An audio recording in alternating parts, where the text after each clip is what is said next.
Ja, hallo liebe 1000 PS TV Zuseher. Bei uns bei 1000 PS gibt es ja immer wieder interne Machtkämpfe. Der Kollege Nimi, der Kollege Kurt möchte immer wieder an meinem Stuhl sägen, an meinem Stuhl rütteln. Heute haben wir wieder mal auf der Rennstrecke geschaut, wer die Nase vorne hat und haben uns da die wohl besten Arbeitsgeräte dafür ausgesucht.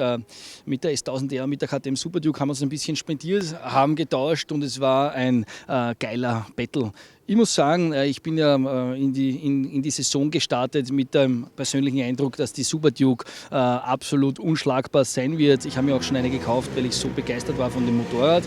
Bei den ersten Vergleichstests mit der S1000R hat sich dann aber gezeigt, dass trotz der 20 PS, die da fehlen, die S1000R, der Super Duke R, näher ist, als wir dachten. Und noch viel mehr. Man muss sagen, jetzt hier auf der Rennstrecke, wir sind ein bisschen vielleicht unterschiedliche Fahrertypen, aber wir haben da durchaus ein Duell auf gleichem Niveau gehabt. Krise, wie ist dir gegangen? Ich glaube, vom Fahrstil her bist du eher der Vierzylinder-Freund, oder? Ja, übrigens danke fürs Warten auf der Strecke draußen. Ich muss sagen, ja, ich bin leider kein Zweizylinder-Fan. Ist natürlich jetzt ein bisschen ein Problem, wenn ich die beiden Motorräder bewerten muss. Ich fahre maximal noch Dreizylinder, Triumph Daytona, das ist irgendwie genau meins. Aber auf der Rennstrecken gibt es eigentlich nichts für mich über einen Vierzylinder. Jetzt bin ich ein bisschen voreingenommen, da tue ich mir schwer. Ich habe mir auch schwer getan mit der KTM, muss ich sagen. Da bin ich da überhaupt nicht nachkommen. Umgekehrt war es dann vielleicht schon ein bisschen näher. Ich weiß nicht, wie viel Prozent du jetzt gegeben hast. 60% oder so, bin ich ungefähr 65%.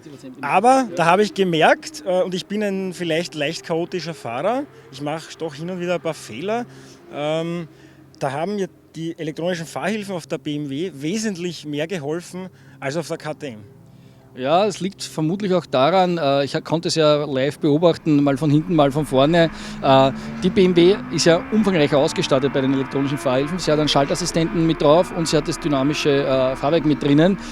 Und wir haben ja die Fahrzeuge für einen radikal lupenreinen Test so genommen, wie sie sind. Wir haben auf der BMW die Diablo Rosso 2 Straßenreifen drauf, wir haben hier die Sportsmart 2 Originalbereifung drauf und haben beim Fahrwerk nur mal grundsätzlich eine Richtung, ein bisschen mehr in Richtung sportlich das gedreht, was aber die BMW hier komplett automatisch macht. Und dann war es so, dass vom Setup her, das auf der BMW gleich mal viel einfacher war. Man hat leichter schalten können, das Fahrzeug ist stabiler gelegen, ist einfacher zu fahren gewesen. Also insgesamt habe ich das schon ganz klar gesehen. Ich schätze, also was wir jetzt so gesehen haben, passt du da mit der BMW schneller als mit der KTM.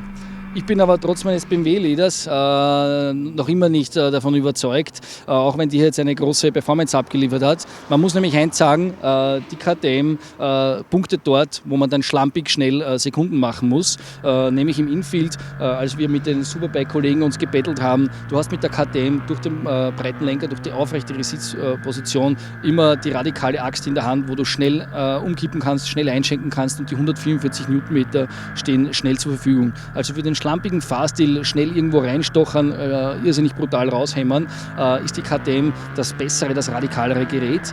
Im Brünn hier mit den weiten Radien war es ein Wahnsinn, wie stabil das Fahrzeug hier gelegen ist, oder?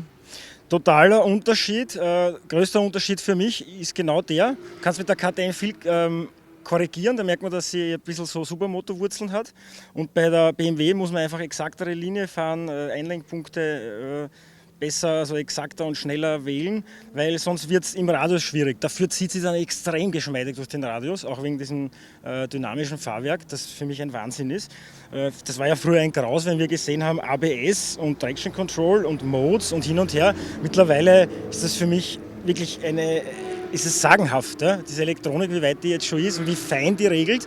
Und ich bin eben, finde ich, genau auf dem Niveau, wo mir das irrsinnig weiterhilft. Wir haben ja vorher mit dem IDM-Champ gesprochen und er hat gesagt, Markus Reiterberger, der dreht natürlich die Aktionskontrolle extrem weit runter. Ja? Der hat mehr Gefühl einfach in der Hand. Ich habe es nicht und ich habe es auch gemerkt, ein paar Mal kritische Situationen und da habe ich ganz deutlich gemerkt, dass mir das Motorrad einfach sozusagen fast mehr oder weniger das Leben rettet. Ja, also so wie es auf der Landstraße war, ist es auch hier auf der Rennstrecke. Die Leute, die von der Supermoto-Ecke kommen, früher vielleicht Offroad gefahren sind oder auf den Reiseenduros unterwegs waren, die den aufrichten, den Henker-Fahrstil haben mit dem breiten Lenker, die werden mit der Super Duke her super zurechtkommen und können dann immer aus dem Vollen schöpfen, wenn es ums Thema Drehmoment am Kurvenausgang geht. Die anderen, die mit der präzisen, mit der Skalpelllinie fahren, die von der Supersport-Ecke kommen, die präzisere Linie fahren, die kommen vermutlich mit der BMW besser zurecht. Thema Motorleistung, man muss sagen, wir haben uns da gegenseitig auf der Start-Zielgerade nicht viel geschenkt. Der Grund, warum die BMW, glaube ich, dranbleiben kann, ist vielleicht am Kurvenausgang die etwas bessere Getriebeabstufung, aber auch der Schaltassistent. Das könnte der Grund sein, warum es uns nicht gelungen ist, uns mit der Duke hier auch auf der Start-Zielgeraden abzusetzen. Also motorleistungsmäßig, die 20 PS, die merkt man nicht, oder, dass der Unterschied ist? Na, merkt man nicht. Das ist eben in Brünn das Thema. Ich habe sehr lange Geraden, es ist eine sehr schnelle Strecke und deshalb interessiert mich jetzt am meisten, wie es bei der nächsten Grip-Party am Pannonia-Ring ausfällt, wie das Duell ausgeht, weil da könnte dann wieder die KTM die Nase vorn haben, weil die einfach von unten unglaublichen Druck hat, so einen richtigen traktormäßigen Druck.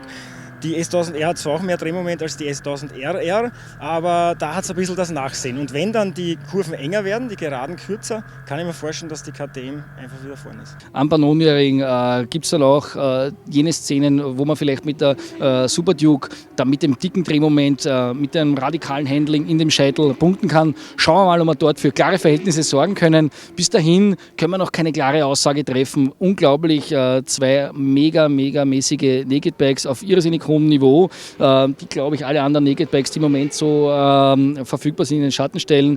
Die nächste Runde wird eröffnet, 1000 PS Bridgestone Grip Party, Ende April am Pannonia Ring. Stay tuned.